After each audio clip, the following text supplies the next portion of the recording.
Boa noite, irmãos. Graça e paz, vocês estão bem? Aleluia. Depois desse ambiente, dessa glória, né? Não tem como não tá bem, né? Glória a Deus. Estamos leve, né? Estamos suave, né? Pronto para aquilo que o Senhor deseja. Vocês aguentam algo sólido aí, né? Amém. Glória a Deus. Irmãos, eu quero convidar vocês já, aproveitando que estão em pé, vamos abrir comigo lá no livro de Mateus. O primeiro, nós vamos abrir Mateus, mas primeiramente, vamos abrir lá em 1 Tessalonicenses 5.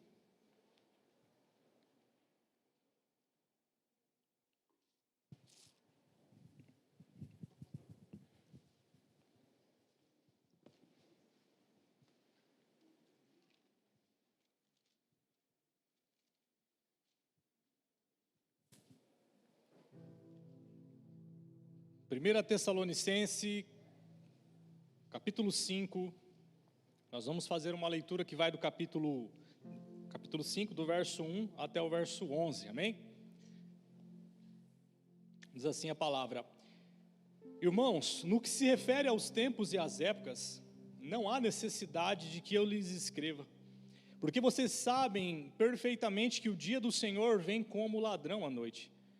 Quando andarem dizendo paz e segurança, eis que lhes sobrevirá repentina destruição, como vêm as dores de parto à mulher que está para dar à luz, e de modo nenhum escaparão. Mas vocês, irmãos, não estão em trevas, para que esse dia vos apanhe de surpresa, como um ladrão, porque vocês todos são filhos da luz e filhos do dia. Nós não somos da noite nem das trevas. Assim, pois, não durmamos como os demais, pelo contrário, vigiemos e sejamos sóbrios. Ora, os que dormem é de noite que dormem, e os que se embriagam é de noite que se embriagam. Nós, porém, que somos do dia, sejamos sóbrios, revestindo-nos da couraça da fé e do amor, e tomando como capacete a esperança da salvação, porque Deus não nos destinou para a ira, mas para alcançar a salvação mediante nosso Senhor Jesus Cristo, que morreu por nós, para que, quer vigiemos, quer durmamos, vivamos em união com Ele. Portanto, consolem uns aos outros e edifiquem-se mutuamente, como vocês têm feito até agora. Vamos lá para Mateus 24, por gentileza, e nós vamos fazer a leitura então do verso 32 até o 39.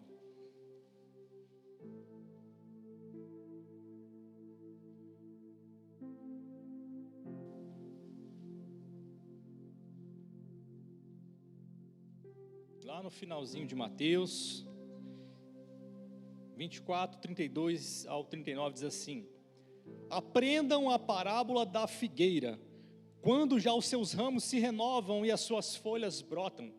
Vocês sabem que o verão está próximo, assim também vocês, quando virem todas estas coisas, saibam que está próximo, às portas. Em verdade lhes digo que não passará esta geração sem que tudo isso aconteça. Passará o céu e a terra, porém minhas palavras não passarão. Mas a respeito daquele dia e hora ninguém sabe, nem os anjos dos céus, nem o Filho, senão o Pai. Pois assim como foi nos dias de Noé, assim será também a vinda do Filho do Homem. Pois assim como nos dias anteriores ao dilúvio, comiam e bebiam, casavam-se e davam-se em casamento, até o dia em que Noé entrou na arca. Aí o 39, finalizando. E não perceberam, até que veio o dilúvio e os levou a todos. Assim será também a vinda do Filho do Homem. Até aqui. Amém? Pode se assentar. Fique bem à vontade. Irmãos, eu gostaria de compartilhar algo que o Senhor tem falado ao meu coração, que tem sido alvo dos meus estudos ultimamente, e que tem me deixado cada vez mais apaixonado por Jesus, que fala da sua volta, que fala da sua segunda vinda. E eu gostaria, irmãos, de deixar bem claro, que eu gostaria de expressar aqui tudo aquilo que a Bíblia fala, sem as impressões pessoais, sem aquilo que eu acho, mas aquilo que realmente as Escrituras revelam e falam sobre aquilo que é esse grande e aguardado dia que nós tanto esperamos, que vivemos para um dia experimentarmos isso, né? E eu confesso que eu acredito que alguma das convicções suas sobre aquilo que é a volta de Cristo serão confrontadas aqui. Quem sabe a sua forma de pensar a volta de Jesus nunca mais será a mesma a partir dessa mensagem. Então se prepare aí em nome de Jesus, abra o seu coração, ouça a voz do Espírito, seja confrontado, porque eu vou falar uma verdade. O Evangelho, ele não tende a massagear o nosso ego, ele não tende a fazer com que nos sintamos melhor, né, no sentido assim das nossas emoções simplesmente, né, como se vê por aí hoje ser pregado. O evangelho genuíno, quando nós vemos a revelação do Cristo, ele confrontava a realidade das pessoas, porque ele confrontava em amor, ele amava as pessoas e desejava que a mudança e a transformação ocorresse. E mudança e transformação, irmãos, só vem por meio do confronto, da palavra genuína. E eu creio em nome de Jesus que o Espírito Santo irá nos confrontar em amor aqui hoje, para que possamos entender qual é a sua vontade e qual é o nosso papel dentro daquilo que é o propósito eterno do plano de Deus, desde o princípio, para que nós possamos nos situar na história do que está ocorrendo e possamos então nos posicionar e ter um estilo de vida condizente com aquilo que o Senhor está fazendo hoje e fará também no futuro. Amém? Então, abra o seu coração realmente. Vamos lá, irmãos. Eu gostaria de dar aqui um título para essa reflexão, que é o estilo de vida nos tempos do fim. Amém? Queridos, então, nós lemos 2 textos aqui, que são considerados textos bíblicos escatológicos, que apontam para aquilo que é a volta de Cristo, né? Textos que, de certo modo, ainda não se cumpriram. Jesus aqui em Mateus 24, ele está falando aqui sobre o sermão profético. No verso 3, os seus discípulos perguntam para ele quando seria o fim. E ele começa a discorrer agora uma sequência de acontecimentos que aconteceria, que viria, né, que antecederiam aquilo que é a volta dele. E ele começa a dar luz e clareza aos discípulos como isso ocorreria. E diante dos acontecimentos que viriam, que eles deveriam estar vigilantes, que eles deveriam ter uma postura de estar atentos. E aí Jesus vai dizer o seguinte: porque não sabeis o dia e nem a hora. Não sabemos o dia específico, não sabemos a hora que isso ocorrerá, mas as Escrituras nos dão clareza de que os sinais dos tempos que nós deveríamos observar, vai sinalizar quando isso estará perto para ocorrer. Jesus, ele fala de sinais do tempo que antecederiam a sua volta, para que os discípulos pudessem ter clareza de uma coisa: quando esse evento ocorrer, eles não seriam pegos de surpresa. E eu quero dizer algo e trazer isso como luz e fundamento para você, queridos. Nós que cremos em Cristo e temos a revelação da palavra dele, nós não seremos pegos de surpresa. Esse é o primeiro fundamento que eu quero colocar aqui hoje dentro dessa palavra. Você que está em Cristo, de maneira alguma será pego de surpresa pela volta de Jesus. Muitos, infelizmente, foram doutrinados por um filme muito conhecido. Quando se falava de escatologia, a pessoa não falava: não, vai lá ler a Bíblia para você entender o que a palavra fala em Apocalipse e nos outros textos. Geralmente se dava uma fita, né, dos deixados para trás. Quem já assistiu esse filme aí? Boa parte, né, algumas pessoas.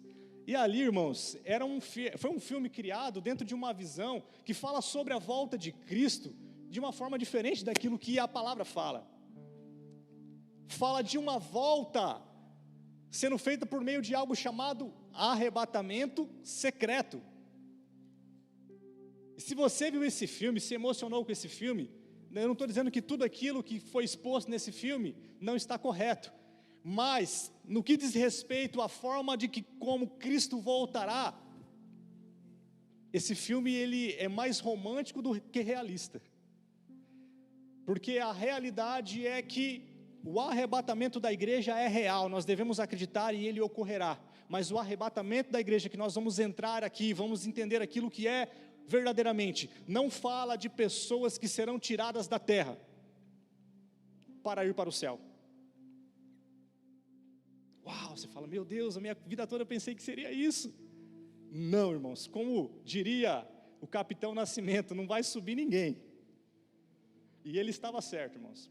Porque Jesus traz clareza nas Escrituras sobre como será o evento da sua vinda. E já nós vamos chegar lá, amém, irmãos? Mas, o que é interessante, nós não sabemos o dia e nem a hora. E você fala, poxa, mas então quer dizer que ele vai vir e a gente vai ser pego de surpresa. Não. Nós lemos Tessalonicenses e aqui fala com muita clareza. Paulo dando recomendação aos irmãos, olha, vocês são do dia, vocês são da luz. Estejam, pois, vigilantes e atentos, porque ele virá como um ladrão. Só que esse vir como um ladrão fala de uma vinda para aqueles que não estão preparados. Ele fala, não será assim com vocês, porque vocês estão se preparando, vocês não estão na noite para que possam ser pegos de surpresa, vocês estão na luz. Então aqui já traz muita clareza, irmãos, amém? Nós não podemos dizer o dia e nem a hora, mas nós sabemos que os sinais apontam que ele virá. E eu digo uma coisa para vocês, os dias que nós estamos vivendo são considerados os últimos dias. Não é o fim, mas são os últimos dias. Estamos caminhando para aquilo que é a consumação do propósito de Deus. Porque dentro da história tem um começo, o meio e o fim. Nós conhecemos o início de tudo. Nós estamos inseridos naquele que é o meio da história, que é o presente contemporâneo que vivemos.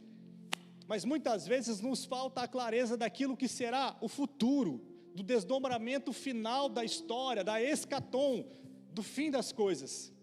E a falta de conhecimento de como isso ocorrerá, irmãos, de forma bíblica e verdadeira, faz com que tenhamos um pensamento assim, olha, ele vai vir, e eu vou ser levado da terra aqui, e aqueles que ficarem aqui, que enfrentem a grande tribulação que virá. Eu já estou crendo em Jesus, estou participando da igreja, dou meu dízimo, sou fiel nas ofertas, bom demais. E, irmãos, na realidade, falar sobre o final dos tempos, e aí o Dr. Russell Shedd traz uma frase que é tremenda, ele fala o seguinte, quando falamos de escatologia, o final dos tempos, isso não visa responder às nossas curiosidades, mas sim despertar a nossa responsabilidade nesse tempo. Ou seja, nós, ao entendermos como será tudo isso, como ocorrerá, temos que ter os nossos olhos abertos para que no presente que estamos vivendo, possamos viver um estilo de vida diferente. Amém, queridos? Um estilo de vida de pessoas que estão preparadas e se preparando para esse glorioso dia.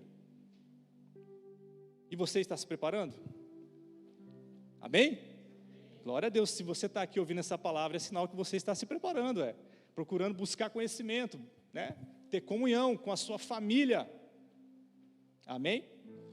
Isso é bom demais. Então, irmãos, dado esse fundamento, que possamos entender o seguinte, diferente do que se falava, e quando, irmãos, foram falar de Apocalipse para mim, uma das primeiras vezes que eu pude ter contato com alguém falando sobre aquilo que seria o final dos tempos, foi um terror, irmãos, foi algo terrível. Eu fui uma vez num seminário sobre o final dos tempos, e ali pregava-se o livro de Apocalipse, e o cara me colocou um cartaz com um demônio, com um chifre, eu falei, meu Deus do céu, não quero nem ler esse livro mais. E se colocou um certo medo na igreja de poder se aprofundar sobre isso, não é verdade? Aí a gente deixa a vida me levar, vamos vivendo hoje, e aquilo que virá aí vai acontecer, eu não preciso saber como vai ser. Queridos, a falta do conhecimento daquilo que está por vir, queridos, implica totalmente no estilo de vida de hoje, tá? E o que acontece? Eu queria entrar aqui no texto de Mateus que nós lemos, e poder trazer clareza, irmãos, para que nós possamos entender que a volta de Jesus será um evento maravilhoso, que o livro de Apocalipse é o livro que não é o mais difícil, como muitos pensam, sabe por quê? A palavra é o único livro que o nome dele é revelado, e ele começa, Apocalipse capítulo de número 1, verso 1, essa é a revelação de Jesus Cristo, é o livro que mais revela a pessoa de Jesus, numa perspectiva que a igreja não está muito acostumada, porque não lê Apocalipse. numa perspectiva gloriosa, como nós nunca vimos e nunca a humanidade o viu ainda, mas que fala de uma realidade que virá, e Ele virá, irmãos. E nós precisamos entender essa realidade, para que o nosso presente e o nosso hoje seja vivido de uma forma coerente, e o nosso estilo de vida realmente seja um estilo de vida que clame: Maranata, hora vem, Senhor. A nossa conduta e o nosso estilo de vida é um convite ao noivo que está aguardando o grande dia voltar, porque há um povo aqui se consagrando, se santificando com o coração apaixonado. A palavra fala que, como noiva que somos a igreja, o que enfeita as nossas vestes são os nossos atos de justiça. E quando o cordeiro olha do céu, o noivo vê isso, ele se alegra, e o coração dele, desejoso, está por voltar para nos buscar. Amém? Para estar conosco. Então, Mateus 24 aqui traz uma clareza muito, muito profunda. Jesus, e é o próprio Jesus que está falando sobre isso, sobre aquilo que haveria de acontecer. E ele nos fala que o fim será como nos dias de Noé.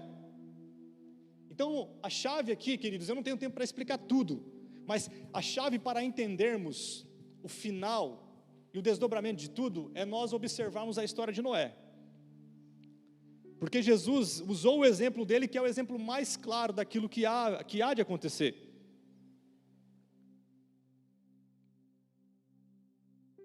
E aí Mateus 24 fala o seguinte, que o estilo de vida da geração que Noé vivia era um estilo de vida onde as pessoas comiam, bebiam, casavam-se e davam em casamento.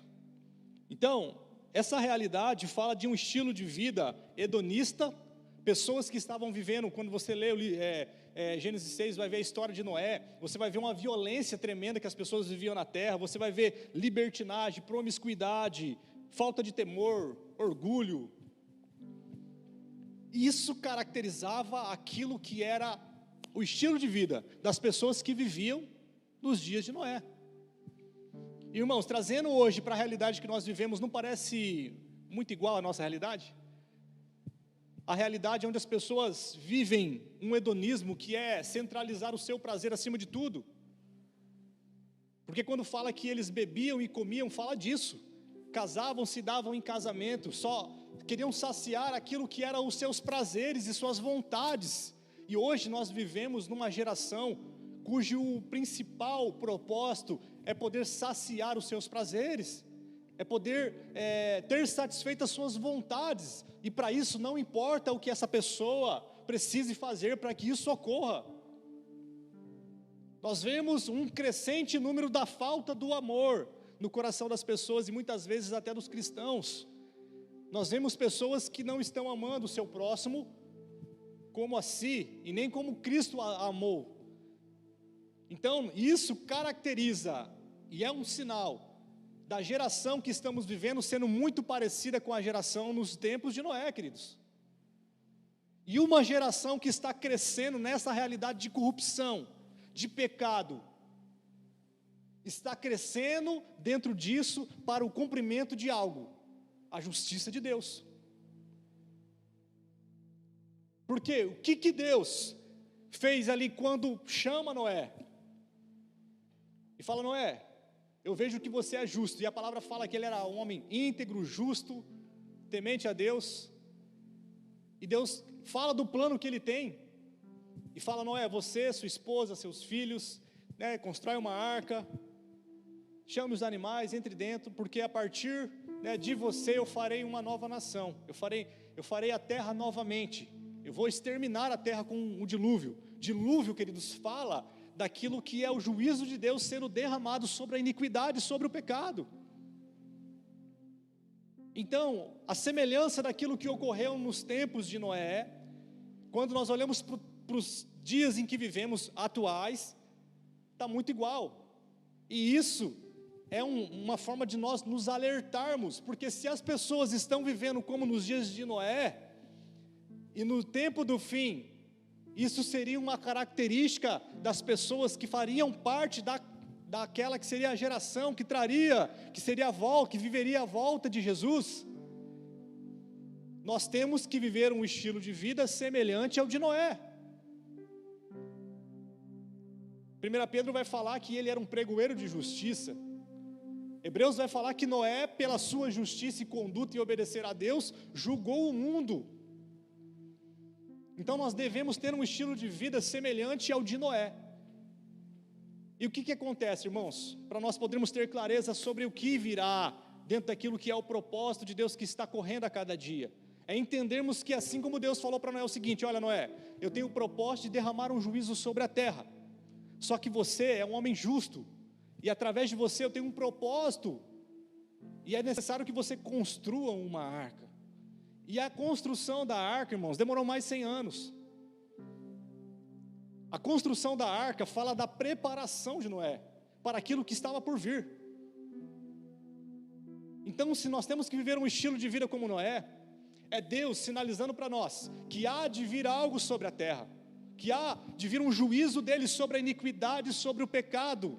Só que nós temos então aqui a responsabilidade de entendermos que nós temos que nos preparar e construir a arca, queridos, que fala de uma estrutura capaz de suportar aquilo que está por vir, que fala do juízo de Deus sobre a terra.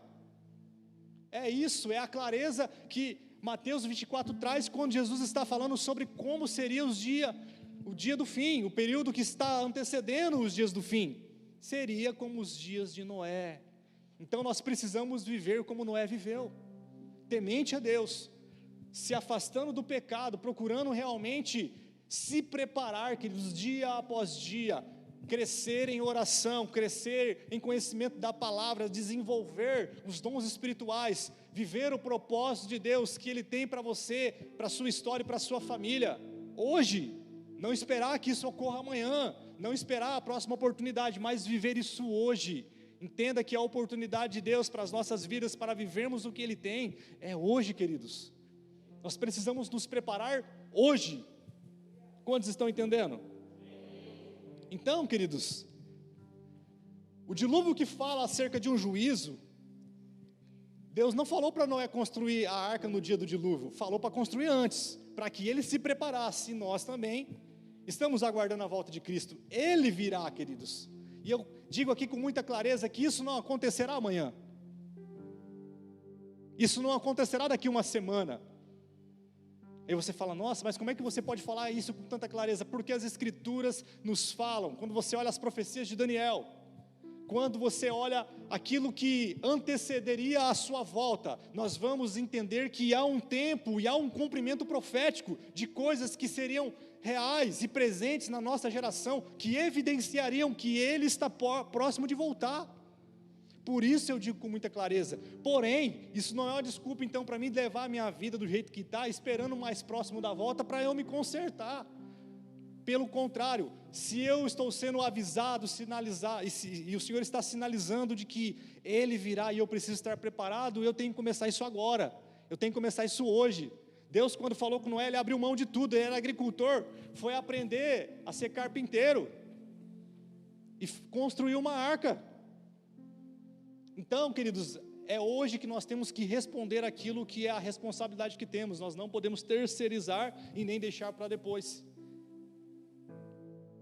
Então vamos entender algo, queridos.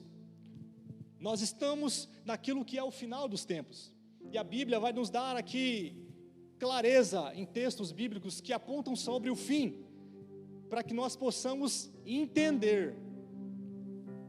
Está próximo, esse cumprimento é o que a palavra falou, e dentro do que a palavra falou, eu estou me preparando, e isso quer dizer que haverá uma próxima etapa. Nós vamos ter clareza, queridos, por isso que nós precisamos estudar a palavra do Senhor. Quer ver algo interessante, antes de nós continuarmos?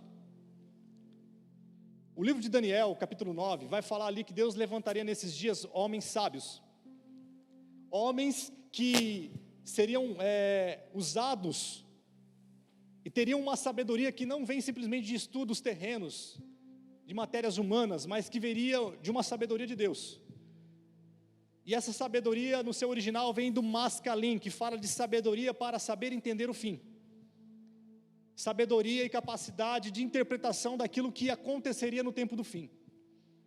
E sabe o que é interessante? Daniel 3 vai falar que Daniel é convidado pelo rei Nabucodonosor, e ele então interpreta ali o sonho que ele teve. Na última vez que eu ministrei, eu falei sobre o sonho da estátua que ele teve. Daniel foi o único capaz dentro do reino a interpretar esse sonho. Os magos que foram convidados, os seus adivinhos, e todas as pessoas que ele chamou para tentar adivinhar não conseguiram, mas Daniel consegue interpretar. E aí o rei fala o seguinte: vou te dar um presente. E sabe qual é o presente que o rei Nabucodonosor deu para ele?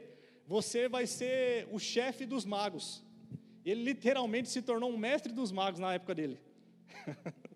Então, irmãos, ele foi colocado como chefe daqueles que eram os adivinhos, que tentavam adivinhar o tempo, só que de uma forma diferente, não com a sabedoria divina. Já Daniel, que eles tinham uma comunhão intensa, e ele estudava o final dos tempos. E sabe o que é interessante? Daniel já estudava aquilo que seria a primeira vinda de Jesus,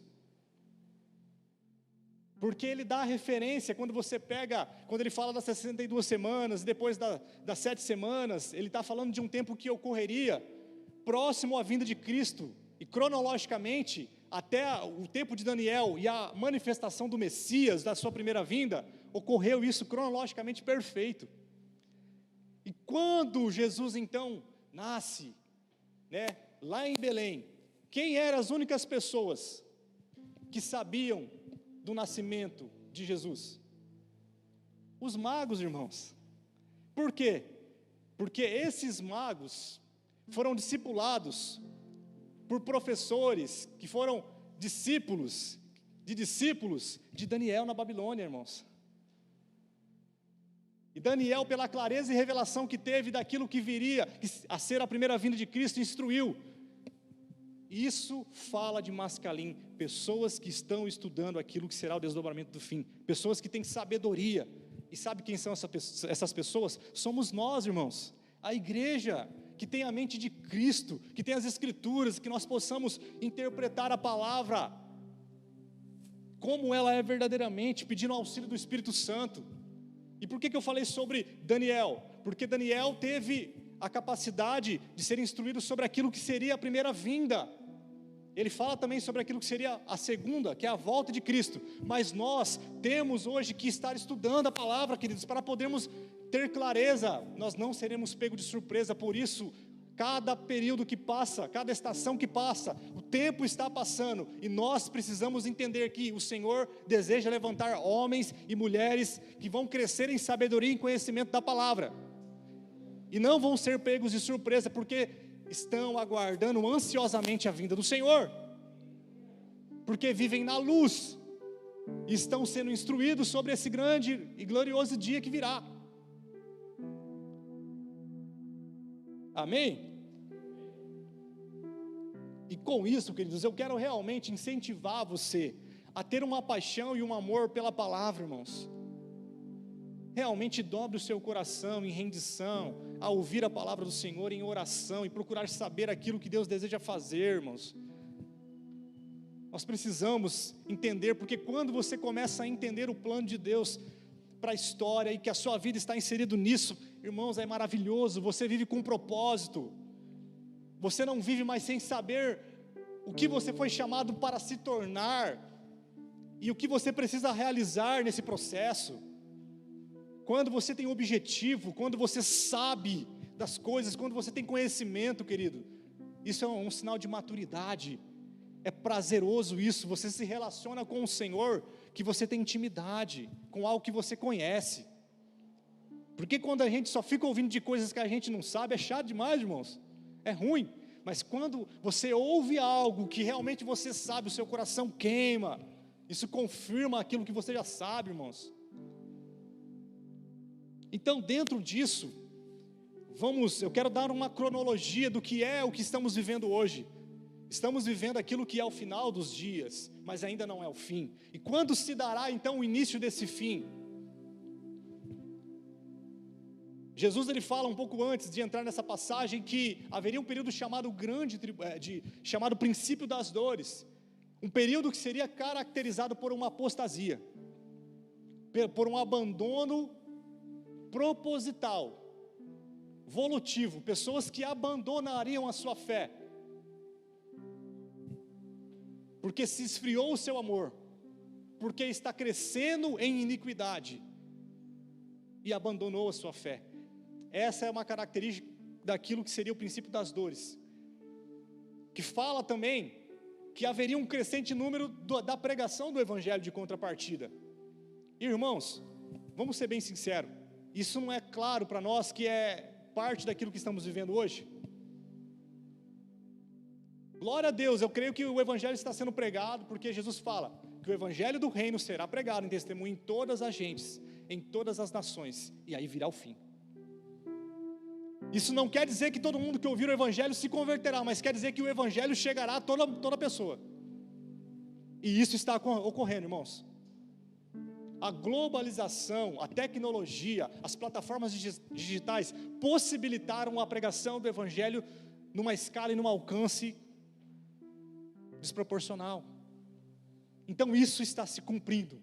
Mas, de contrapartida, infelizmente nós vemos um crescente número de pessoas que estão apostatando da sua fé.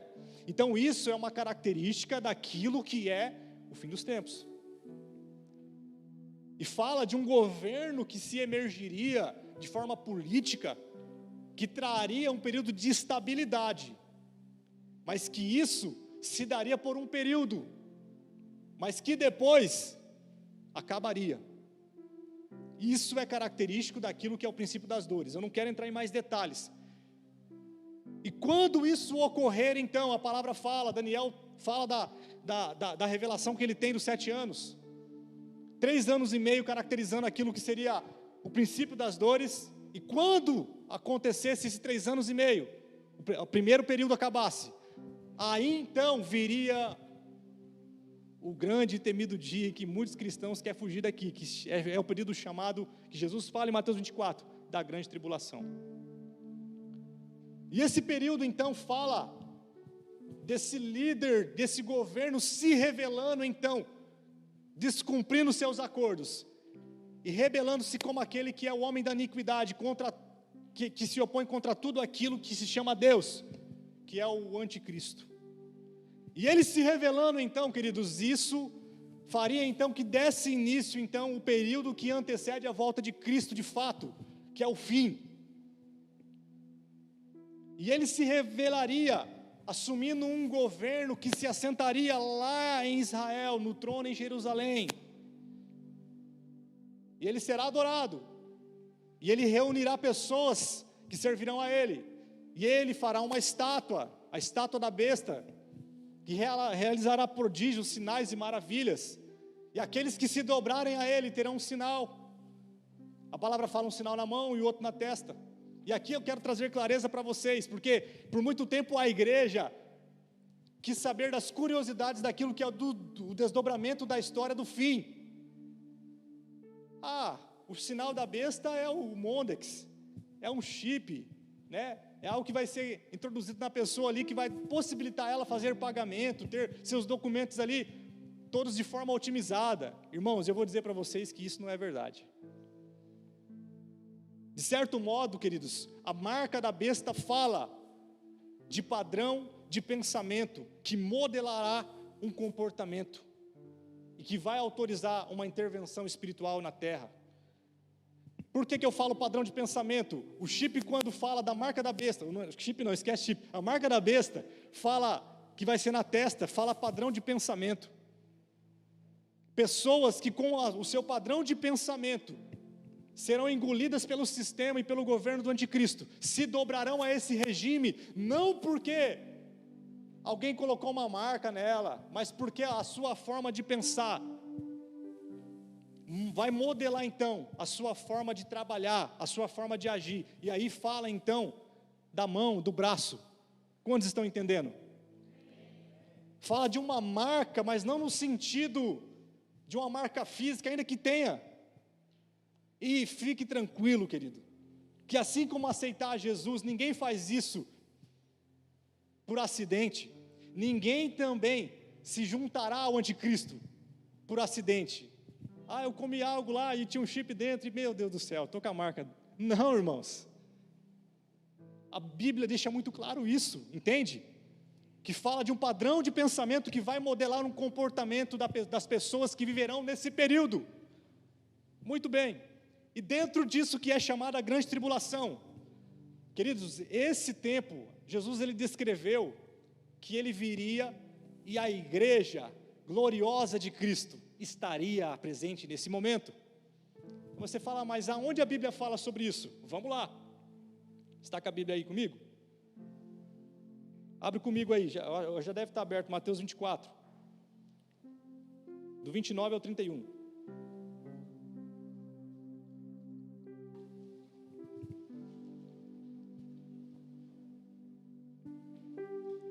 Diz assim, logo em seguida a tribulação daqueles dias, o sol escurecerá, a lua não dará a sua claridade, as estrelas cairão do firmamento e os poderes do céu serão abalados. Então aparecerá no céu o sinal do Filho do Homem. Só até aqui já basta. O que a palavra fala aqui, irmãos? Logo depois do quê? Da tribulação, daqueles dias. Do que Jesus está falando aqui? Da grande tribulação. E o que a palavra fala? Que todo olho verá, queridos. Se todo olho o verá, e isso ocorrerá depois da tribulação daqueles dias, não tem como ele vir raptar a gente. Quantos estão entendendo isso? A palavra é muito clara, queridos. E por que eu estou trazendo esse fundamento e enfatizando isso? Porque quando a gente fala da volta de Cristo, com uma perspectiva que ele virá e nos arrebatará antes da grande tribulação, a gente não se prepara para esse dia, a gente não se prepara para esse acontecimento, porque grande tribulação fala de dois aspectos: juízos de Deus que serão derramados sobre o anticristo, sobre todos aqueles que estiverem debaixo do seu domínio, do seu império, e de perseguição contra a igreja triunfante, que permanecerá fiel aqui nesse período de luta. E por que nós precisamos estar preparados? Porque nós estaremos aqui, glorificando o Senhor, estaremos firmes e fiéis, não negando a nossa fé, amém? Honrando o nosso Senhor, amando e crescendo em amor, vivendo aquilo que é a igreja, comunhão com os irmãos. E muitas pessoas às vezes têm medo, não, porque a grande tribulação nós não vamos passar, irmãos, nós vamos passar por ela sim, e vamos ter êxito, e vamos vencer, amém, queridos? Por isso que nós precisamos se preparar, entenda isso. Deus não derramará juízo sobre nós, será como aquilo que foi na terra de Gósen, que fala do povo de Israel, do Egito, que estava lá e as pragas vieram, mas eles não foram atingidos pelas pragas que veio da parte do Senhor. Sobre nós que estamos em Cristo, já fomos justificados por Jesus, não haverá juízo de Deus sobre nós, que nos condenará, somente sobre aqueles que estarão sobre o regime do anticristo, e vivem uma vida rendida a Ele. Nós estaremos aqui, o Espírito Santo estará sobre a terra, e eu vou dizer algo que vai animar o seu coração, queridos. A palavra nos fala que nesse dia, nesse tempo, haverá sinais como nunca se houve antes, sinais, prodígios e maravilhas, estaremos operando o sobrenatural, e a palavra fala que será maior do que foi, no livro de Êxodo, os milagres que Deus fez no deserto de Sinai, com Moisés, com o povo, e será maior do que a manifestação do livro de Atos. Aqui faremos coisas maiores do que Jesus fez, entende?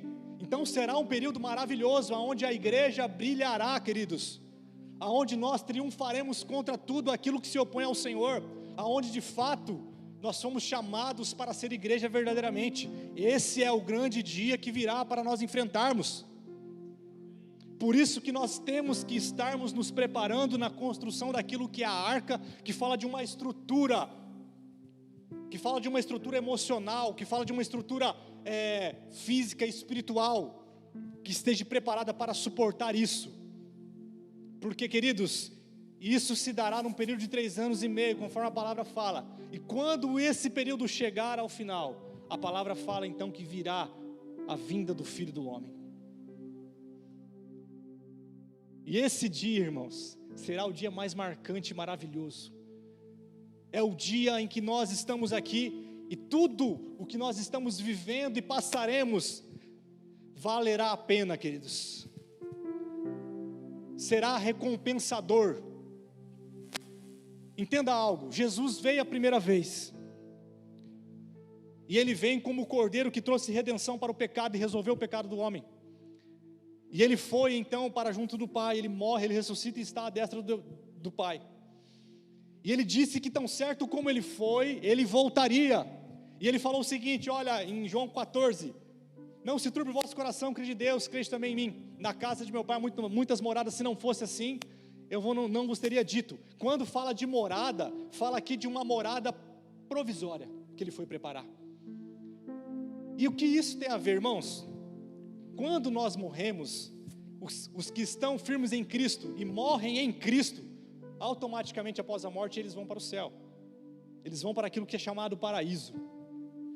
Só que ali a palavra morada que Jesus falou que foi preparar para essas pessoas que morrem em Cristo, a palavra é de morada provisória, entende? Não é permanente. Não quer dizer que nós vamos morar com Ele nos céus. Uau, mas como assim? Eu pensei que nós íamos para o céu e morar lá com o Senhor. Vamos entender aquilo que a história está falando.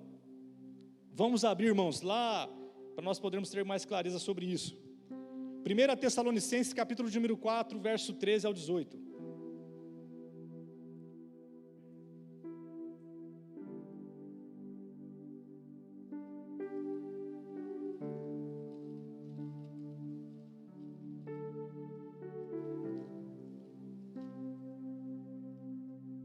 Sabe, de alguma forma é proposital eu não dar alguns detalhes aqui, porque eu quero que você participe, né, pastor, da Academia Bíblica.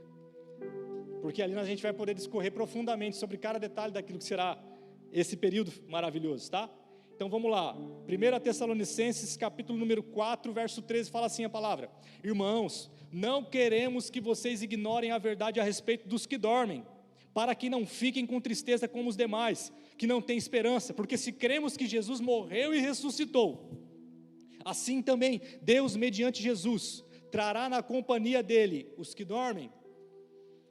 E pela palavra do Senhor, ainda lhes declaramos o seguinte: nós os vivos, os que ficarmos até a vinda do Senhor, de modo nenhum precederemos os que dormem, porque o Senhor, mesmo dado a palavra de ordem, ouvido a voz do arcanjo e ressoado a trombeta de Deus, descerá dos céus, e os mortos em Cristo ressuscitarão primeiro.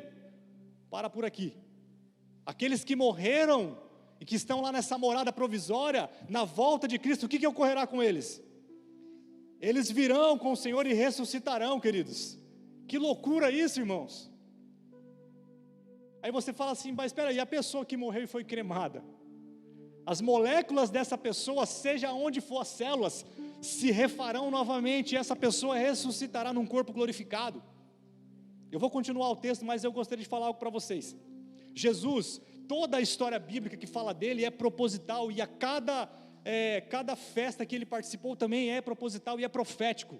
Jesus, ele morre exatamente na Páscoa, e ele ressuscita depois de 3 dias, naquilo que é chamada a festa das primícias. E sabe o que era a festa das primícias? Naquela época as pessoas, elas plantavam, e o primeiro fruto, quando chegava na época das primícias, os agricultores lá colocavam até uma fitinha vermelha para indicar que aquele era o primeiro fruto da terra. Na festa das primícias, então, essas pessoas pegavam esse primeiro fruto e apresentavam ao sacerdote. O sacerdote ia no templo, erguia esse primeiro fruto e abençoava, e falava: Senhor, que os demais frutos sejam como esse, que todos os outros que virão sejam como esse. E a pessoa levava então para a terra. E a palavra fala de Cristo em 1 Coríntios capítulo de número 15, como Cristo sendo a primícia daqueles que dormem. Sabe por quê? A palavra fala que Cristo morreu, a primícia dos que dormem e do que ressuscitou, né? Vamos fazer o seguinte, vamos ler aqui rapidinho. Abre comigo aí, vamos ler bastante a Bíblia hoje. E eu não vou demorar muito, não, irmãos, para não ficar muito pesado.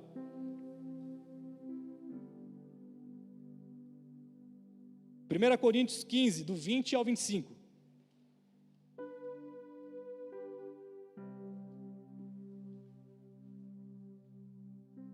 Já vou ler aqui. Mas de fato, Cristo ressuscitou dentre os mortos, sendo as primícias dos que dormem, visto que a morte veio por um homem. Também por um homem veio a ressurreição dos mortos, porque assim como Adão, todos morreram, assim também todos serão vivificados em Cristo, cada um, porém, na sua ordem. Cristo a primícia, depois os que são de Cristo na sua vinda. E então virá o fim, quando ele entregar o reino a Deus e Pai, quando houver destruído todo o principado, bem como toda a potestade e poder, porque é necessário que ele reine até que tenha posto todos os inimigos debaixo dos seus pés. Aqui a palavra fala de Cristo como primícias dos que dormem, dentro daquilo que eu falei para vocês, que era característico da festa das primícias. O que Deus queria sinalizar, queridos? Jesus ressuscitou no domingo, na festa das primícias. É Deus pegando o primeiro fruto e apresentando e falando assim, que os demais frutos que virão após esse, que sejam semelhantes a ele, que é a primícia dos que dormem. Tudo na Bíblia é profético, queridos, tudo fala sobre aquilo que é o propósito e o plano de Deus. Então, beleza, paramos aqui no verso 13, no verso de Tessalonicenses, abre de novo lá, capítulo 4, vamos ler a partir do 15 aqui novamente. E pela palavra do Senhor, ainda lhes declaramos o seguinte: nós os vivos, os que ficarmos até a vinda do Senhor, de modo nenhum precederemos os que dormem, porque o Senhor mesmo dará sua palavra, ouvida a voz do arcanjo, ressoada a trombeta de Deus, descerá dos céus, e os mortos em Cristo ressuscitarão primeiro, que nós vemos agora. Depois de nós, os vivos, nós que estaremos aqui, os que ficarmos, seremos arrebatados juntamente com Ele entre as nuvens, para o encontro com o Senhor nos ares, e assim estaremos sempre com o Senhor. Portanto, consolem uns aos outros com essa palavra. Quer uma palavra que consola o seu coração? É isso, irmãos. Olha o que a palavra fala. Nós vimos sobre aqueles que são as primícias, sobre Cristo, a primícia dos que dormem, que ressuscitará aqueles que morreram nele. Mas naquele dia onde Cristo virá, nós que estivermos vivos, passaremos por aquilo que é o arrebatamento. E sabe o que é o arrebatamento? Nós sermos elevados aos céus, ao encontro de Cristo, e termos o nosso corpo transformado à semelhança daquele que é o corpo dele. Corpo, porque 1 Coríntios capítulo de número 15, verso 51 fala que é necessário que tudo aquilo que é corruptível se transforme em incorruptibilidade. E assim como ele é, nós também seremos. Isso é o arrebatamento da igreja, irmãos, que ocorre depois da grande tribulação, na onde Cristo vem, traz consigo aqueles que morreram com Ele, ressuscita essas pessoas. Nós que estamos vivos, somos arrebatados aos ares, temos o nosso corpo transformado. Aí você fala, e o que acontece depois disso? A palavra fala então que desceremos após isso na terra, para reinarmos na terra com Cristo. E Apocalipse capítulo de número 20 vai falar que aqui se iniciará um período chamado período do reino de Deus, o período milenar. Sabe o reino de Deus que nós cantamos? Sabe o reino de Deus que nós falamos, Senhor, venha o teu reino, venha o seu governo? Ele se estabelecerá plenamente nesse dia, aonde Ele colocará então, queridos, todos os seus inimigos por escabelo dos seus pés. Quando fala dos juízos de Deus que virá e será derramado na grande tribulação, esse juízo virá para punir o anticristo, o falso profeta, aqueles que são seus seguidores, e ali serão desfeitos, serão lançados no lago de enxofre. Satanás será amarrado por 1000 anos, e a igreja então, com Cristo triunfante, com o corpo glorificado nesta terra, reinará para a restauração de todas as coisas novamente, à semelhança daquilo que é o jardim do Éden. Toda a história bíblica fala de Deus querendo habitar com o homem. Não é o homem que vai para o céu, é o céu que desce à terra. Foi assim no Éden, era assim no período onde Deus descia no templo, no tabernáculo de Moisés, no templo na época dos reis. Jesus é o Deus encarnado que desceu, e aí o reino que está sendo preparado no período de 1000 anos, fala de um reino que será preparado, que será santificado, que aqui nesse período, queridos, reinaremos com Cristo, e nesse período nós teremos a plena capacidade mental 100% ativada. Seremos como Cristo depois da sua ressurreição, queridos. Só para você ter uma noção, Cristo, depois de ressurreto, ele atravessou uma parede, irmãos. Está lá na Bíblia, no final dos Evangelhos. E depois de ter feito isso, entra na sala com os discípulos, Tomé vai e rela nele. E depois ele come também. O corpo glorificado fala de uma realidade do corpo físico, misturado com a capacidade do corpo espiritual, como de Jesus. Não me pergunte mais nada sobre isso, porque é um mistério, mas eu sei que eu vou viver isso, irmãos. Eu desejo isso, e nesse período, nós viveremos aqui, queridos, a implantação do reino, plenamente reinaremos com Cristo, Satanás estará preso, não haverá mais influência da velha natureza, porque ela já estará por terra. Imagina o que será esse reino, e isso é real, amém? Por isso que Paulo fala, consolem uns aos outros, porque não há consolo maior do que esse. O que vivemos hoje é terrível, o que o pastor falou da mulher se suicidar, queridos, isso tem que chocar o nosso coração, mas nós temos que ter em nós uma expectativa, de que virá o reino, e o reino estabelecido, querido, será um reino de paz, onde nós viveremos tudo aquilo que aguardamos viver com o Senhor. E por que é necessário que isso aconteça nesse reino milenar, querido? Sabe por quê? Porque Apocalipse 21 fala que descerá do céu novos céus e nova terra, a nova Jerusalém, e Deus o Pai habitará conosco, e ali tabernacularemos com Ele. A terra será santificada, porque do início, quando Ele cria o homem, Ele descia para se relacionar com o homem. Após o pecado, Deus não pode mais descer, irmãos, porque se Ele desce, a santidade dEle consome tudo que está ao seu redor, mas a terra nesse período será transformada, santificada, purificada, para que o Deus, o próprio Pai, possa descer e nós possamos habitar com Ele. Então nós aguardamos a volta do Filho de Deus, e quando estivermos nesse período do reinado de Cristo na terra, aguardaremos a volta do Pai, prepararemos a terra para que esse dia venha, e Ele virá, queridos. Eu quero convidar você a se colocar de pé.